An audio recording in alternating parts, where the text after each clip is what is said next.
Hello everyone, मैं परवेश मान आपके अपने यूट्यूब चैनल ओयू क्लास पर आप सबका स्वागत करता हूं। डियर स्टूडेंट्स, लास्ट वीडियो में मैंने यूनिट 1 का पहला लेक्चर कराया था जिसमें इंट्रोडक्शन पार्ट कराया है इंटरनेशनल बिजनेस एनवायरनमेंट का। जिसने नहीं देखी है वो प्लीज देख लीजिए, लिंक मैंने डिस्क्रिप्शन में दिया हुआ है। सो गाइज, आज हम यूनिट 1 का लेक्चर 2 स्टार्ट करते हैं जिसमें मैं आपको इंटरनेशनल बिजनेस के एनवायरनमेंट के बारे में बताऊंगा, जिसके 3 डायमेंशंस होते हैं। पहला domestic environment, foreign investment environment and global environment. So guys, and आप जब अपनी बुक ओपन करते हो तो आप उसमें ये डायग्राम देखते हो। ये जो डायग्राम है ये इंटरनेशनल बिजनेस एनवायरनमेंट का डायग्राम है। ये एनवायरनमेंट क्या कहता है और इस एनवायरनमेंट में क्या क्या चीजें हैं, इसको भी मैं एक्सप्लेन करूंगा with the help of example. तो चलिए स्टार्ट करते हैं। सो डियर स्टूडेंट्स, सबसे पहले हम बात करते हैं इस डायग्राम के बारे में। आप इस डायग्राम में देख रहे हैं, एक तो इसमें एक इनर सर्कल है, फिर उसके बाद एक और सर्कल है, फिर उसके बाद एक और सर्कल है, फिर उसके बाद एक और सर्कल है। मतलब कि इसमें 4 सर्कल्स हैं। तो वो जो सर्कल हैं, ये सर्कल क्या है और ये कौन कौन से इन्वायरमेंट है, ये कैसे इन्वायरमेंट है, ये हम पढ़ेंगे। लेकिन पहले हम इन सर्कल के बारे में समझ लेते हैं with the help of example, ये क्यों बने हैं। ठीक है गाइस, फॉर एग्जांपल मान लेते हैं जो सबसे मिडिल वाला सर्कल है। ठीक है, अब हम एग्जांपल लेते हैं, मान लेते हैं कोई एक बच्चा पैदा होता है। मानते क्या, बच्चा तो पैदा होता ही है। ठीक है, कोई बेबी पैदा हो रहा है, तो बेबी जब पैदा होता है तो उसका कंट्रोल किसके हाथ में होता है? पेरेंट्स के हाथ में। किसके हाथ में? पेरेंट्स के हाथ में। जब भी छोटा बेबी होता है तो उसको कंट्रोल कौन करते हैं? पेरेंट्स करते हैं।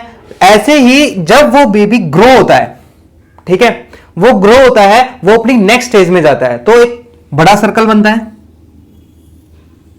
अब बेबी बड़ा हो गया है, कहां जाने लगा है? स्कूल।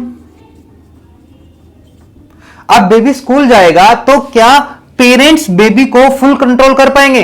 नहीं, अनकंट्रोलेबल चीज है। अब बेबी को कंट्रोल कौन कर रहा है? बाहर का सर्कल, यानी कि जो स्कूल में वो जा रहा है, वहां स्कूल में जो भी प्रिंसिपल है, टीचर्स हैं, वहां के बच्चे हैं, जो वहां का इन्वायरमेंट है वो बेबी को कंट्रोल कर रहा है। ठीक है, उसके बाद फिर बेबी ग्रो होगा। स्कूल के बाद कहां जाएगा? कॉलेज। अब बेबी जब कॉलेज जाएगा तो यहां का सर्कल में भी क्या होगा? क्या पेरेंट्स को कंट्रोल कर पाएंगे? नहीं। अब कौन कंट्रोल करेगा? कॉलेज का एनवायरनमेंट, वहां के प्रोफेसर्स, वहां के स्टूडेंट्स, वहां का जो भी एनवायरनमेंट है वो बेबी को कंट्रोल करेगा। अब बेबी हमारा क्या होगा? और बड़ा होगा। और बड़ा होगा तो कहां जाएगा? कॉलेज से निकल के जॉब करेगा। अब वो जॉब करेगा तो अब उसका सर्कल देखो और ज्यादा बड़ा हो गया है, यानी कि अब वो वाइडर स्पेस में जा रहा है। तो अब उसे कंट्रोल कौन करेगा? जॉब से रिलेटेड चीजें।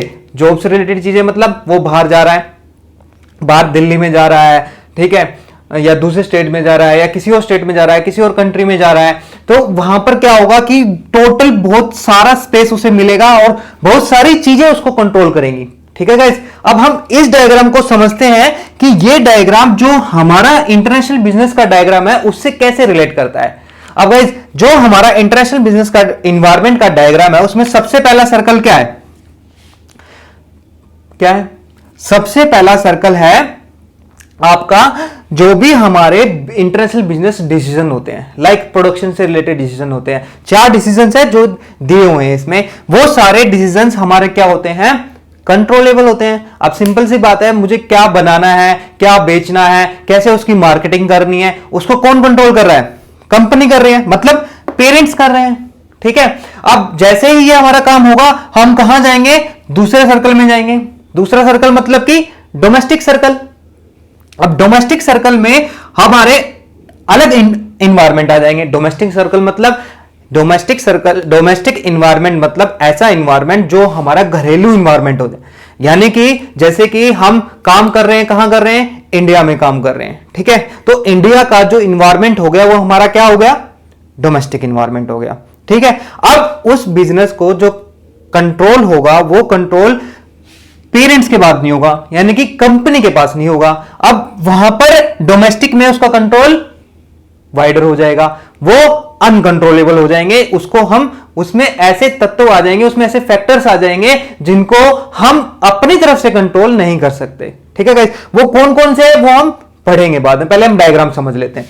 फिर नेक्स्ट सर्कल देखिए, इस डायग्राम में क्या है, फॉरेन इन्वायरमेंट, यानी कि अब डोमेस्टिक मतलब हमारे घर का इन्वायरमेंट, फॉरेन इन्वायरमेंट मतलब बाहर का इन्वायरमेंट, यानी कि इंडिया से बाहर हम ट्रेड कर रहे हैं या बिजनेस कर रहे हैं, यानी कि हम इंडिया से बाहर जा रहे हैं या यूएसए में जाके ट्रेड कर रहे हैं, तो कौन सा इन्वायरमेंट इफेक्ट करेगा, अब हमारा इंटरनेशनल इन्वायरमेंट आ जाएगा, जिसे हम फॉरेन इन्वायरमेंट भी बोलते हैं।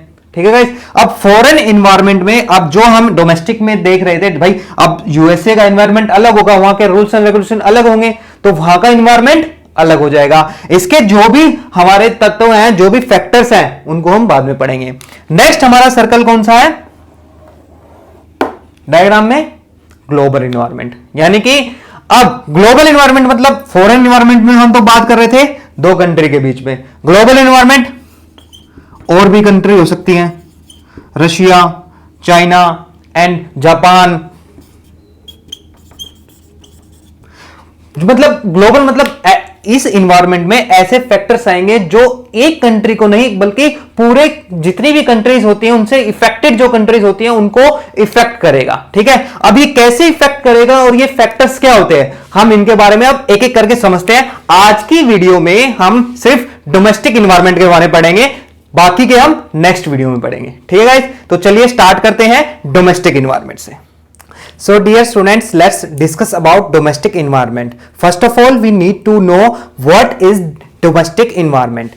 It refers to that environment which consisting of those external and uncontrollable factor or forces that have an intense effect on firm's domestic business. यानी कि डोमेस्टिक बिजनेस क्या होता है, डोमेस्टिक बिजनेस क्या होता है, डोमेस्टिक बिजनेस मतलब जो हम अपने कंट्री में बिजनेस कर रहे हैं, यानी कि आप कहां बिजनेस कर रहे हो, लाइक इंडिया में बिजनेस कर रहे हो, तो आपका डोमेस्टिक बिजनेस कहां पर सेटअप हुआ, इंडिया में। ठीक है, तो डोमेस्टिक कंट्री हमारी कौन सी हुई, इंडिया। सो हम बात करते हैं डोमेस्टिक इन्वायरमेंट की। डोमेस्टिक इन्वायरमेंट क्या होता है, ये एक ऐसे फैक्टर्स होते हैं जो कि अनकंट्रोलेबल फैक्टर्स होते हैं, जो कि एक्सटर्नल फोर्सेस होती हैं, जो हमारे बिजनेस को इफेक्ट करती है, गहरे तरीके से इफेक्ट करती है। अब ये कौन से फैक्टर्स होते हैं, competitive structure, economic climate, political and legal forces, technological forces. तो समझते हैं गाइस वन बाय वन ये फैक्टर्स कैसे इंपैक्ट करते हैं बिजनेस एनवायरनमेंट में। सबसे पहला फैक्टर क्या हमारा, कॉम्पिटिटिव स्ट्रक्चर। अब कॉम्पिटिटिव स्ट्रक्चर कैसे इंपैक्ट करेगा हमारे डोमेस्टिक बिजनेस को, कि जैसे मान लेते हैं आपका ये मार्कर का बिजनेस है, ठीक है, अब ये बिजनेस सिर्फ आप तो नहीं कर रहे हो, बहुत सारे लोग कर रहे हैं। अब आप जो बिजनेस कर रहे हो, फॉर एग्जांपल ये मार्कर का बिजनेस कर रहे हो, इसमें बहुत सारे कंपटीटर्स हैं, यानी कि आपने मान लो यहां पर एक शॉप खोली जिस पर आप ये मार्कर बेचते हो, ठीक है, आपने देखा कि यहां पर भी एक और शॉप है, एक और एक और एक और एक और, यानी कि ये सारी शॉप्स यहां पर क्या बेचती है, मार्कर बेचती है।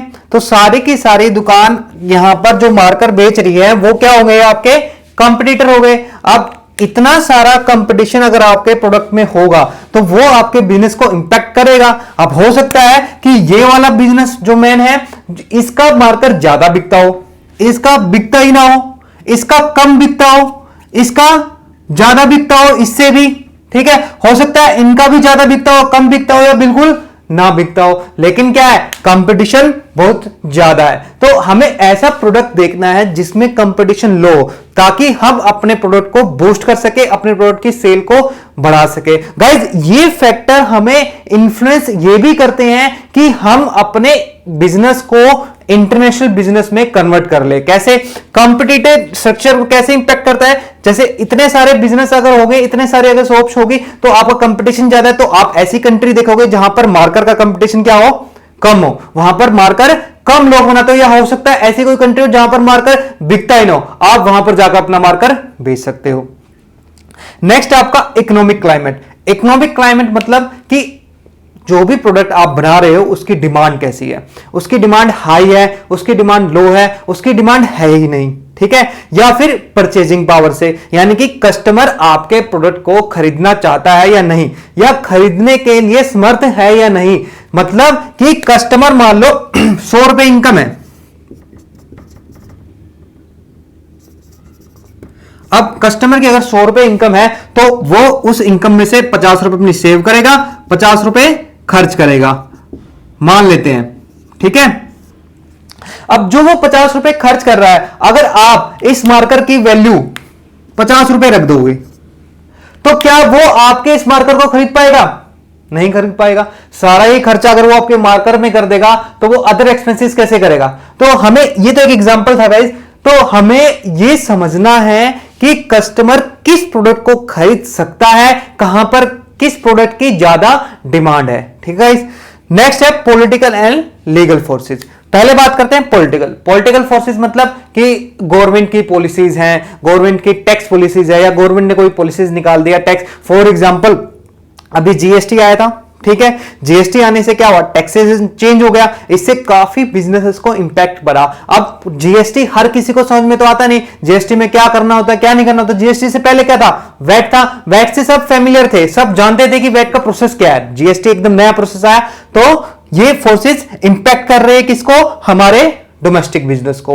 नेक्स्ट हमारी लीगल फोर्सेस। लीगल फोर्सेस मतलब जो हमारे रूल्स एंड रेगुलेशन होते हैं, जो गवर्नमेंट रूल्स एंड रेगुलेशन बनाती है। फॉर एग्जांपल कंज्यूमर एक्ट, ठीक है, कंज्यूमर एक्ट में कंज्यूमर को बहुत सारे राइट प्रोवाइड होते हैं, जो कि अगर मान लो हम कोई फ्रॉड करते हैं, कोई बिजनेस जो कोई फ्रॉड करता है, तो कंज्यूमर क्या करता है, उनके खिलाफ फाइल कर सकता है, ठीक है। एम्प्लॉयमेंट लॉ है, लेबर लॉ है, तो ये सारे जो लॉज होते हैं, जो रूल्स एंड रेगुलेशन होते हैं, वो किस में आते हैं, हमारे लीगल फोर्सेस में आते हैं। नेक्स्ट हमारा क्या है, टेक्नोलॉजिकल फोर्सेस। अब गाइस टेक्नोलॉजिकल फोर्सेस क्या मतलब कि आप अब जैसे जैसे हम अपने नए एरा में बढ़ते जाते हैं तो टेक्नोलॉजी भी क्या होती जाती है, न्यू आती जाती है, नई नई टेक्नोलॉजी आती जाती है। अब टेक्नोलॉजी से हमें फेमिलियर होना बहुत जरूरी है। नई नई टेक्नोलॉजी जो भी आएगी वो हमें सीखनी पड़ेगी। अगर वो हम नहीं सीखेंगे, हम उसका यूज नहीं करेंगे, तो हमारे बिजनेस को वो ज्यादा इंपैक्ट करेगी। फॉर एग्जांपल आज के टाइम पे जैसे मान लो अब लॉकडाउन हुआ है, ठीक है, लॉकडाउन चल रहा है या लॉकडाउन खत्म हो चुका है, लेकिन लॉकडाउन एक तरह से चल ही रहा है, ठीक है। हम सारी चीजें बंद है, स्कूल कॉलेज सब कुछ बंद है, क्लासेस कैसे हो रही है, ऑनलाइन हो रही है। अब मान लो अगर इस टेक्नोलॉजी को हम अडॉप्ट नहीं करते हैं, हम ऑनलाइन क्लासेस नहीं करते हैं, तो क्या हमारा कॉलेज स्कूल चल पाएगा? नहीं चल पाएगा, ठीक है। तो ये क्या हो गई, टेक्नोलॉजिकल फोर्सेस। तो this concept is related to domestic environment. So guys I hope आपको ये कंसेप्ट समझ में आया होगा।